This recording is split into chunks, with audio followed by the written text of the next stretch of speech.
pure radiance, awakened by nature. Setiap tahun, sisa buah dibuang tanpa dimanfaatkan sepenuhnya. Namun, melalui inovasi STEM, sisa ini mampu menjadi produk bernilai tinggi untuk penjagaan kulit. Kita kaya dengan antioksidan semula jadi, manakala asam glugo mempunyai potensi dalam penjagaan kulit. Ramai remaja menghadapi masalah kusam berminyak dan kurang keyakinan diri. Remaja kini cenderung menggunakan produk yang mengandungi bahan kimia berbahaya seperti merkuri demi mendapatkan kesan yang cepat. Kami menghasilkan serum inovatif Berasaskan bahan semula jadi tempatan Dengan menggunakan aplikasi STEM.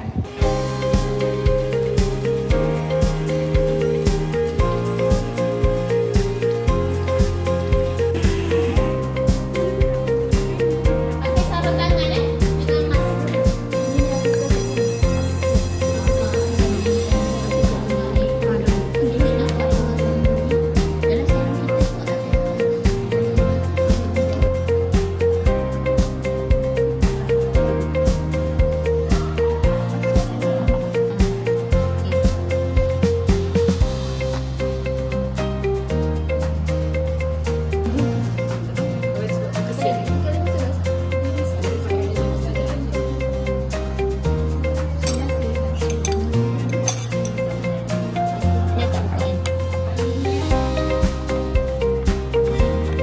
Ni dia kena ni.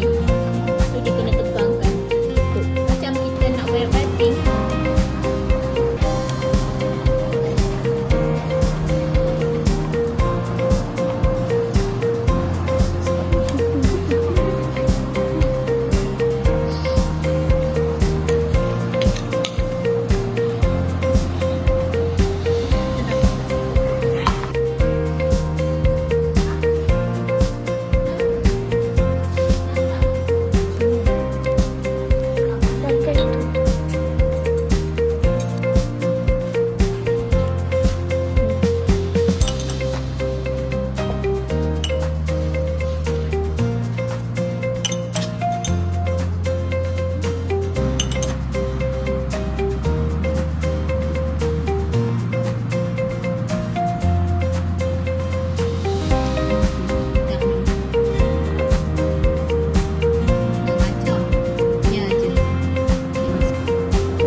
Dan penggunaan bahan semula jadi menjadikan Garcinia Glow Serum sesuai untuk rutin penjagaan kulit moden.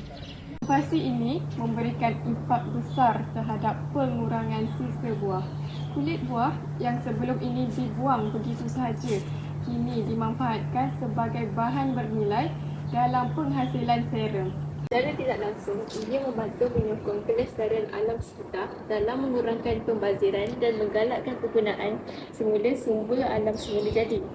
Akhir sekali, inovasi ini membuktikan aplikasi STEM dalam kehidupan sebenar di mana sains, teknologi, kejuruteraan dan matematik digabungkan untuk menghasilkan penyelesaian yang bermanfaat. Inovasi ini bukan sahaja mencipta produk tetapi juga memberi kesan positif Kepada alam sekitar dan masyarakat.